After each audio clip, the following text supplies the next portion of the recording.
आप देख रहे हो सच्ची घटनाएं। तो चलिए बढ़ते हैं इस कहानी की ओर। ये कहानी हम दो भाइयों की है। हम दोनों का बचपन अधिकतर ननिहाल में बीता है। ननिहाल की छोटी छोटी कच्ची पक्की सड़कों से हमारा बहुत पुराना नाता रहा है।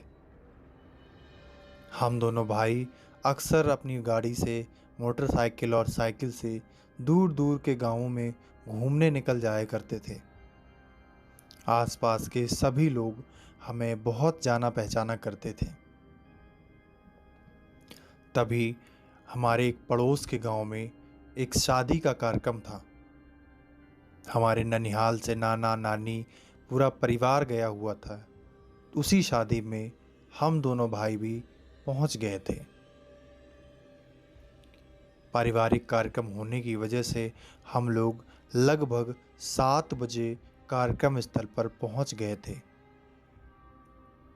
तभी मुझसे बड़ा भाई, जिसका कुछ पेट खराब सा लग रहा था, तो उसने फ्रेश होने के लिए मुझसे बाहर जाने के लिए कहने लगा।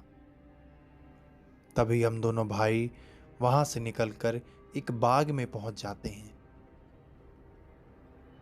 उस बाग में हम जैसे ही प्रवेश करते हैं, एक अचानक सी आहट समझ में आती है और हमें ऐसा लग रहा था जैसे हमारे पीछे कोई चला आ रहा है। लेकिन हम दोनों भाई निडरता से बातें करते हुए आगे बढ़े जा रहे थे। बाग का रास्ता लगभग 100 मीटर का था और बाग से होकर बाग के पीछे जाना पड़ता था। तभी हम दोनों भाई बाग के 100 मीटर रास्ते से निकलकर बाग के पीछे के हिस्से में पहुंच जाते हैं और वहीं खड़े होकर आपस में बातें करने लगते हैं। बड़े भाई का पेट खराब था, इसलिए वह फ्रेश होने के लिए बैठ जाता है और मैं वहीं खड़े होकर इधर उधर देखता रहता हूँ। उस समय मोबाइल का ज़माना था, लेकिन हम लोगों के पास मोबाइल नहीं हुआ करता था। लगभग 5 से 10 मिनट बाद अचानक से मुझे पेड़ के ऊपर से कोई एक सफ़ेद साया उतरता हुआ दिखाई देता है। मुझे लगा कि वो साया केवल मुझे ही दिखाई दे रहा है, लेकिन मेरी नज़र जब उस साए से हटी और जब मेरे भाई के ऊपर पड़ी, तो मेरे पैरों के तले ज़मीन खिसक गई। मैं देखता हूँ कि मेरा भाई अचानक से दंग सा रह गया है। मुझे लगा कि शायद ये कोई वहम है जो केवल मुझे ही दिखाई दिया है। लेकिन भाई की हालत को देखकर ऐसा लग रहा था कि जैसे उसने भी साए को उतरता हुआ देखा है। मैंने हिम्मत करके उससे ये पूछा कि भाई, तुमने कुछ देखा है? तो उसका तुरंत जवाब आया कि क्या तुमने भी कुछ देखा है? अब हम दोनों भाई आपस में बात करने लगे कि अभी कोई सफ़ेद सफ़ेद साया नीचे उतर कर आया है, जिसने सफ़ेद कलर के कपड़े पहने हुए हैं। हम दोनों भाइयों के पैरों के नीचे से ज़मीन खिसक रही थी। डर के मारे पसीना आ रहा था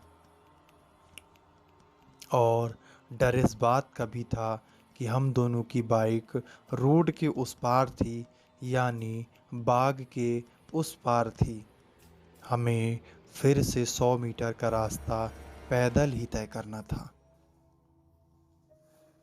इतनी भयानक रात रात के 9 बजे हुए थे और अंधेरी काली रात में कुछ भी दिखाई और सुनाई नहीं दे रहा था। दूर दूर तक केवल वो डीजे की आवाज़ सुनाई दे रही थी। लोगों का कोई अता पता नहीं था। बहुत हिम्मत करने के बाद हम दोनों ने भाई एक दूसरे का हाथ थामकर आगे बढ़ते हैं और प्रभु का नाम लेते हुए, हनुमान चालीसा का पाठ करते हुए बाग को क्रॉस करने का प्रयास करने लगते हैं। लगभग 5 से 10 मिनट बाद हम लोग बाग के इस छोर पर आ जाते हैं और हमें वहाँ पर बीच रास्ते में कोई भी दिखाई और सुनाई नहीं देता है और बीच बीच में ऐसा लग रहा था मानो कोई पेड़ों के ऊपर से हमें देख रहा है और एक शरीर लटक सा आता है। लेकिन हनुमान चालीसा का पाठ करते हुए हम लोगों ने ना ही ऊपर देखा ना ही पीछे देखा और अंततः हम अपनी बाइक के पास आके खड़े हो जाते हैं। भाई मेरा इतना डर चुका था कि वह गाड़ी चलाने के काबिल नहीं था। उसने मुझसे कहा कि गाड़ी तुम चलाओ। मैंने गाड़ी में लगातार 2-3 किक मारी, मेरी गाड़ी स्टार्ट ही नहीं हो रही थी। बहुत ताकत करने के बाद एक किक जोर से मारी और गाड़ी स्टार्ट हो गई। मित्रों, आपको विश्वास नहीं होगा कि मेरा पूरा एक्सीलेटर तेज था और गाड़ी बहुत तेज आवाज़ कर रही थी, लेकिन गियर डालने के बाद भी गाड़ी आगे नहीं बढ़ रही थी। ये एक सच्ची घटना है जो हम दोनों भाइयों के साथ घटी। बहुत प्रयास के बाद गाड़ी को बजरंगबली का नाम लेकर आगे बढ़ाते हैं तो धीरे धीरे गाड़ी आगे बढ़ने लगती है और हम लोग तेजी के साथ उस कार्यक्रम स्थल पर आ जाते हैं और अपनी आप बीती अपने ननिहाल वालों को बताने लगते हैं। तभी शादी में बैठे एक बुजुर्ग व्यक्ति ने कहा कि क्या तुम्हें कोई बाग में भूत मिला है? उसने मानो हमारे मुंह से वो बात ही छीन ली। हमने कहा कि हाँ, हमने अपने पूरी जो घटना थी उसकी पूरी आप बीती उन्हें सुनाई और बहुत देर सोच विचार करने के बाद उन्होंने सिर्फ हमें ये जवाब दिया कि वह रमेसर काका हैं। रमेसर काका की बाग की आज वो रखवाली हमेशा करते हैं।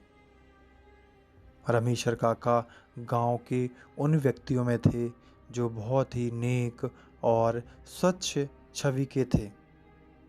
दरअसल बाग की कटाई के दौरान रमेशर काका की मृत्यु हो जाती है और हमेशा हमेशा के लिए रमेशर काका उस बाग में ही दफन हो जाते हैं, क्योंकि उनकी इच्छा थी कि उन्हें जलाया ना जाए।